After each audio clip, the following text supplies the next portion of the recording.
Hello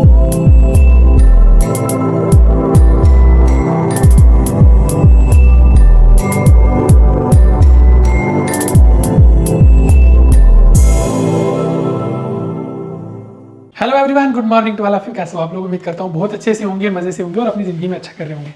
तो भाई बहुत ही सॉरी फील कर रहे हैं हम आपके लिए कि कुछ दिन से आपकी वीडियोस जो है नहीं रेगुलरली डल रही हैं, बट चिंता करने की कोई बात नहीं। मैं आपके लिए जो भी जितने दिन की वीडियोस करंट अफेयर्स नहीं आए वो एक कंपाइल पीडीएफ बना रहा हूँ, उसके एक आज या कल या परसों में वो जो है वो डल जाएगी, ठीक है। तो आपको जो है कोई भी करंट अफेयर मिस हो नहीं होगा। तो आज हम फेब का करंट अफेयर देखते हैं 1 से लेकर 3 तक।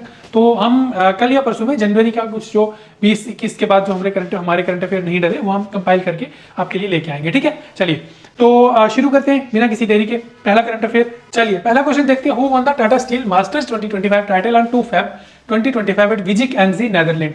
देखो टाटा स्टील्स का मास्टर्स जो हुआ है चेस का, वो किसने जीता है और क्या ये टाइटल है? टाटा स्टील मास्टर्स का टाइटल है। इससे पहले 2006 में इस टाइटल को विश्वनाथन आनंद ने जीता था 2006 में। उसके बाद 2025 में किसने जीता है? तो वो जीता है आर प्रगनंदा। और आर प्रगनंदा ने किसके अगेंस्ट जीता है? ये डी गुकेश को हरा के।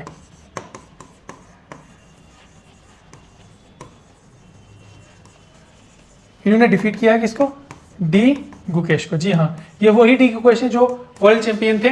और वो कहते हैं ना कि सक्सेस और जो फेलियर है वो कभी किसी एक का मुकद्दर नहीं होता, और बदलते रहते हैं चीज़ें। तो इसलिए आपको भी अगर सक्सेस मिल रही है तो उसको सर पे मत चढ़ने दो, और अगर फेलियर मिल रही है तो उसको भी इतना नीचे मत होने दो कि आपका सारा मोटिवेशन खत्म हो जाए, ठीक है। चलिए तो ये था एक टिप, एक मेरी तरफ से प्रो टिप जो आपको लेनी चाहिए इस सिनेरियो को देखने के बाद। चलिए, Indian Grandmaster R. Praganandan clinched the prestigious Tata Steel Masters 2025 title by defeating world champion D. Gukesh in thrilling tiebreaker on 2 Feb 2025 at Vijaykanzi, New Zealand. ठीक है, Netherlands. Sorry. This victory makes him the first Indian since Vishwanathan Anand in 2006 to claim the prestigious title. ये title जो है क्या बोलते हैं, इस title का नाम क्या है? Tata steel master 2025। 2006 में विश्वनाथन आनंद ने जो जीता था, उसके बाद जो है वो इन्होंने जीता है, ठीक है। चलिए दूसरा क्वेश्चन देखते हैं। How many consecutive budget has Finance Minister Nirmala Sitharaman presented as of 2025? Nirmala Sitharaman ने कितने कंसेक्यूटिव बजट जो है वो 2025 में पेश किए हैं? कितने बजट पे बात की गई है, ठीक है। तो इसका आंसर है स्टूडेंट्स, जैसे आपने देख ही लिया होगा 8। मैं पहले वीडियो इसकी भी शूट की थी, कुछ दिक्कत आई कि जिसमें से रीशूट किया था, तभी आपको लिखा हुआ दिख गया होगा, ठीक है। तो ये 8 consecutive budget has been finance minister Nirmala Sitharaman has been presented as of 2025। कितने? 8, ठीक है। चलिए, finance minister Nirmala Sitharaman presented at the union budget 2025 is the parliament on Feb 1st 2025। 1 Feb को 2025 1 फेब को ये जो है बजट पेश किया गया है, ठीक है। This was the her 8 consecutive budget presented, making her the first finance minister to achieve this milestone. ये पहले ऐसी फाइनेंस मिनिस्टर जिन्होंने 8 कंसेक्यूटिव बजट को जो है वो प्रेजेंट किया है, ठीक है। चलिए, ये भी एक इंपॉर्टेंट क्वेश्चन है कि who was the first finance minister to present 8 consecutive budget in the same year, ठीक है। Up to what amount is no income tax payable under the new tax regime 2025 के तहत 2025 1 फेब 2025 को जो tax का जो बजट का एक सिलसिला निकल के आया है टैक्स के बारे में, तो पूछा गया कि कितनी आपकी सैलरी होगी, कितनी आपका जो होगा उस पर आपको जो है वो टैक्स नहीं पे करना पड़ेगा, ठीक है। तो इसका जो करेक्ट आंसर स्टूडेंट्स वो है 12 लाख। 12 लाख तक अगर आपकी इनकम है, 12 लाख तक अगर आपकी सैलरी है, तो आपको जो है वो, अगर आपकी आमदन है 12 लाख, तो आपको नो टैक्स के स्लैब में आते हो, 12 लाख से कम, ठीक है। अगर उससे ज्यादा आती है तो वो कुछ स्लैब्स हैं, वो हम डिस्कस करेंगे अगली वीडियो में। आज मैं अभी आपको बताऊंगा कुछ हाईलाइट्स भी बजट के जो मोस्टली आपके एग्जाम में आपको काम आएंगे। तो अभी के लिए इतना ही कि 12 लाख तक जो है आपको टैक्स नहीं पे करना, इसका करेक्ट आंसर है 12 लाख, ठीक है। चलिए कुछ हाईलाइट्स देखो बजट के। इनकम टैक्स रिफॉर्म ने 12 लाख तक का कर दिया, ठीक है। टैक्स इनकम आपकी 12 लाख होगी, उसके नीचे 12 लाख तक आपका कोई भी टैक्स नहीं लगेगा, ठीक। Capex increase, capital expenditure increase कर दिया 11.21 लाख करोड़ ईयर 25 और 26 का, ठीक है। उसके बाद एग्रीकल्चर इनिशिएटिव्स में प्राइम मिनिस्टर ने धन दयाल कृषि योजना targeting 100 district with low productivity, मतलब जो 100 डिस्ट्रिक्ट जो लो प्रोडक्टिविटी है कि जिनकी लो प्रोडक्टिविटी है तो उनको टारगेट किया है इन्होंने इस योजना के तहत। उसके बाद न्यूक्लियर एनर्जी मिशन को एम किया है कि डेवलप करेंगे 100 GW ऑफ न्यूक्लियर पावर 2047 तक। इसके लिए 20,000 करोड़ रुपए जो एलोकेट किए हैं, किसके लिए? स्मॉल मॉड्यूलर रिडक्शन के लिए, ठीक है। चलिए उसके बाद अगर बात की जाए अर्बन डेवलपमेंट में 1 लाख करोड़ की जो है वो राशि जो है अर्बन डेवलपमेंट की चेंजेस को करने के लिए एलोकेट की गई। उसके बाद एम्प्लॉयमेंट जनरेशन के लिए 22 लाख नई जॉब्स को मतलब डिफरेंट सेक्टर्स में जो है वो करने की बात की गई है स्कीम्स, वेरियस स्कीम्स के तहत। उसके बाद रीजनल कनेक्टिविटी बाई एयर जो है उसको उड़ान नाम दिया है। बाई एयर कनेक्टिविटी जो है वो 120 न्यू डेस्टिनेशंस पे की जाएगी, जिसमें एयर जो है कनेक्टिविटी, रीजनल कनेक्टिविटी एनहांस होगी, ठीक। उसके बाद हेल्थ केयर में बात की गई कि किसानों को और गिग इकोनॉमी वर्कर्स को जो है वो स्कीम्स के तहत क्रेडिट लिमिट उनकी जो है वो इंक्रीज की गई है 3 से 5। एजुकेशन जो है वो 50,000 अटल टिंकरिंग जो है वो लैब्स जो है वो 50,000 कम से कम गवर्नमेंट स्कूल्स में जो है वो 5 साल में जो है वो खोले जाएंगे, ठीक है। ये था कुछ बजट का ओवरव्यू जो आपको याद रखना है एग्जाम पॉइंट ऑफ व्यू से। नेक्स्ट क्वेश्चन जो अभी हमने पढ़ा, एज पर budget 2025 how many Atal tinkering labs are plan to be set up in government schools over the next 5 years? तो इसका आंसर है 50,000। 50,000 अटल टिंकरिंग लैब्स जो है वो अगले 5 साल में जो है वो गवर्नमेंट प्लान कर रही है गवर्नमेंट स्कूल्स में ओपन करने, ठीक है। ठीक है, तो अटल टिंकरिंग लैब्स क्या होगी? हाईटेक लैब्स होते हैं जिसमें बच्चे अपने जो है वो एक अपनी इनोवेशंस को जो है वो प्रैक्टिस करेंगे और अपने माइंडसेट को, जो हाई स्कूल के बच्चे हैं उनको एनहेंस करेंगे। जो चीज़ें उनको ग्रेजुएशन में मिलती थी वो अब 10th और 9th 10th में मिलेंगी, ठीक है। तो उसके लिए इन्होंने 50,000 जो है लगभग 50,000 टिंकरिंग लैब जो है वो खोलने की बात की गई अगले 5 साल में, ठीक। 50,000 Atal tinkering lab to be set up in government school over the next 5 years. Next question आ गया जी, US president Donald Trump impose tariffs on import from which countries on Feb 1, 2025? कौन कौन सी कंट्रीज के जो हैं जिन्होंने यूएस डोनाल्ड ट्रंप ने जिन पे टैरिफ को इम्पोज किया है 1 Feb 2025 से, है ना। तो देखो यूनाइटेड स्टेट्स ने जो है डोनाल्ड ट्रंप ने उन्होंने कुछ कंट्रीज के ऊपर कुछ टैरिफ्स रखे हैं, कुछ ऐसे टैक्सेस रखे हैं जो वो पे करेंगे इसके बाद इंपोर्ट पे, जितने भी इंपोर्ट्स वो करेंगे उस पे, जिसमें मैक्सिको और चाइना पे आई थिंक, हाँ रिपोर्ट में हम देखेंगे मैक्सिको और चाइना पे आई थिंक 25% टैक्स है और कनाडा पे 10% टैक्स है, ठीक है। वो क्यों है कि इस वजह से है क्योंकि कुछ एक ऐसी टाइप की कुछ स्मगलिंग और जो इलीगल इमिग्रेशन जो करते थे उस पर जो है वो पाबंदी लगाने के लिए ये डिसीजंस लिए गए हैं, ठीक है। इसकी रिपोर्ट देखते हैं हम। इसका आंसर है मैक्सिको, कनाडा एंड चाइना, ठीक है, करेक्ट आंसर ए। तो इसका आंसर देखते हैं एक बार रिपोर्ट में। 1 फरवरी 2025 president Donald Trump imposes significant tariffs on imports from Mexico, Canada and China, include 25% increase on Mexico and Canada.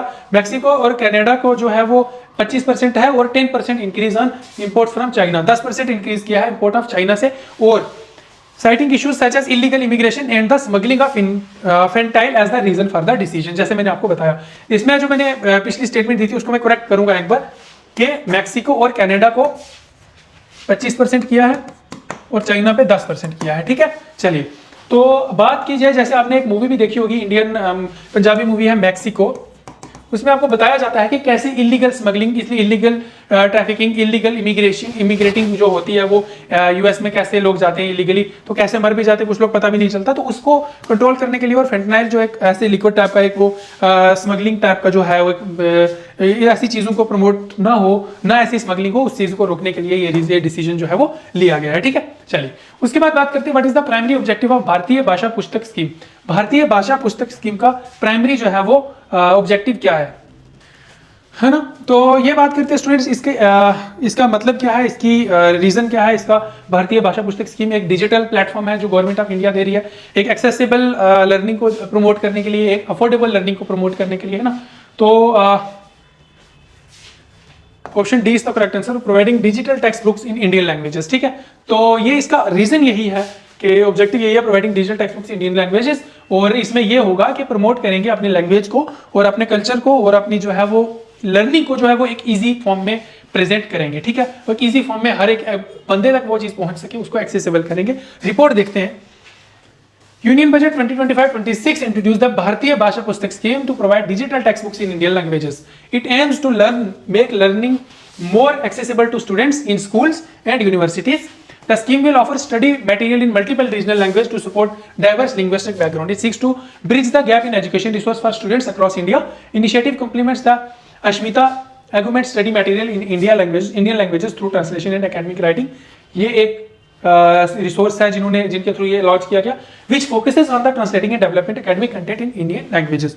जितने भी एकेडमिक कंटेंट हैं वो जो फॉरेन लैंग्वेज के हों उनको इंडियन भाषा में जो है इंडियन लैंग्वेजेस में उसको कन्वर्ट करके एक्सप्लेन एक आम बंदे तक पहुंचाने के ये एक उद्देश्य है। ठीक है, समझे? चलिए, तो ये एक एजुकेशन प्रमोशन का भी आप बात कह सकते हो कि इसमें एजुकेशन प्रमोशन में भी एक पढ़ाई को बढ़ावा देने के लिए भी एक स्कीम, आप अगर कुछ ऐसा आपको एग्जाम में आता है तो आप इसमें लिख सकते हो, या कुछ ऐसा क्वेश्चन आता है तो आप इस पर बात कर सकते हो। ठीक है, चलिए next question, which country has become the first African country to eliminate onchocerciasis. Onchocerciasis एक ऐसी बीमारी है, एक ऐसे टाइप का एक आप कह सकते हो डिजीज है जो इन अफ्रीकन कंट्रीज में फैली है, जिसमें आपको देखा जाए तो जिस जैसे आप कोरोना ले सकते हो जिस टाइप का, उसी टाइप की एक डिजीज है जो फैली है, जिससे आपको आंखें सूज जाती हैं, आपकी स्किन रैशेज हो जाते हैं। तो वो इन डिसीजेज में से किस कंट्री ने एलिमिनेट किया, अपने आप को क्योर किया? तो उसका आंसर है नाइगर। नाइगर ने अपने आप को क्योर कर लिया, एलिमिनेट कर लिया इस डिजीज से। रिपोर्ट देखते हैं हम।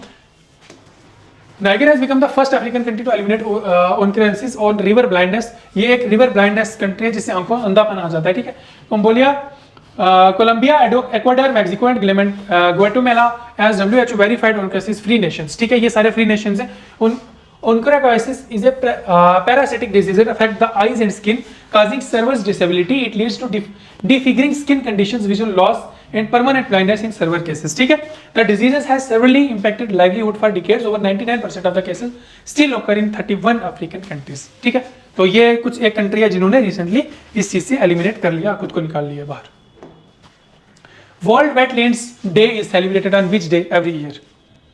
चलिए नेक्स्ट क्वेश्चन है, world wait day is celebrated on which day every year. तो हमने क्वेश्चन अभी पढ़ा, पहले दोबारा से पढ़ के बताया वर्ल्ड वेट डे कब मनाया जाता है। ठीक है, तो स्टूडेंट्स वर्ल्ड वेट डे 2 फरवरी को मनाया जाता है। देखो वर्ल्ड वेट डे क्या होता है, सॉरी वेटलैंड्स क्या होते हैं, wetlands day, sorry my mistake, wetlands day.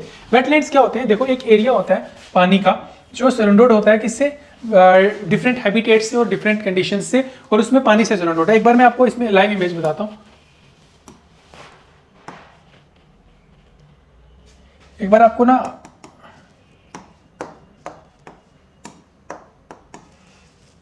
बताता हूँ वेटलैंड्स होते क्या एक्चुअली। इस टाइप का एरियाज होते हैं, इसको वेटलैंड्स कहा जाता है, जिसमें different type of water bodies हैं और कुछ एक नेचुरल हैबिटेट है जिसमें डिफरेंट तरह के जो है इकोसिस्टम के जो एनिमल्स हैं या कुछ भी लोग हैं वो नेचुरल जो चीज़ें हैं वो नेचर को प्रोटेक्ट करती है और नेचर में रहती हैं। ठीक है, तो उसको वेटलैंड कहा जाता है। तो वेटलैंड मनाया जाता है 2 फरवरी को एवरी ईयर। किस लिए? प्रमोट करने के लिए नेचर को और इकोसिस्टम को और वेटलैंड्स को। ये एक प्रमोशनल एक ऐसा ये एक चीज ये दुनिया में जागरूकता फैलाती है कि हम लोगों को आने वाली जनरेशन के लिए वेटलैंड्स बचा के रखने चाहिए, अच्छी चीजें बचा के रखनी चाहिए। रिपोर्ट देखते हैं, world wetlands day is celebrated on 22nd Feb on every year. India added 4 new Ramsar sites on World Wetland Day. 4 Ramsar sites जो इंडिया ने ऐड की हैं वर्ल्ड वेटलैंड डे फरवरी। The total number of Ramsar sites in India has now reached to 89। India में इसका contribution 89 wetlands India ने दिए हैं। ठीक है, the new sites include Sakkarai Kottai and Telangana birds life sanctuary in Tamil Nadu, Kailipodi wetland in Sikkim and Udhwa lake in Jharkhand. Sikkim and Jharkhand have received the first ever Ramsar site. Wetlands support diverse aquatic life and play a crucial role in the ecosystem. ठीक है, चलिए। Which country is the host of 9th Asian Winter Games? 9th Asian Winter Games को कौन country host कर रही है?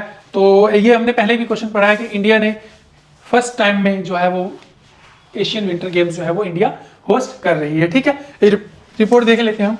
For the first time, India is fully funding its contingent for the Asia Winter Games under assistance to National Sports Federation NSFA scheme. ठीक है, 9th Asian Winter Games will be held in Harbin, China from 7 to 14 February 2025. ये हो रही है Harbin China में है, लेकिन इसको फुली फंडिंग जो है वो इंडिया कर रही है। ठीक है, in 88 members Indian contingent including 59 athletes and 29 officials will compete.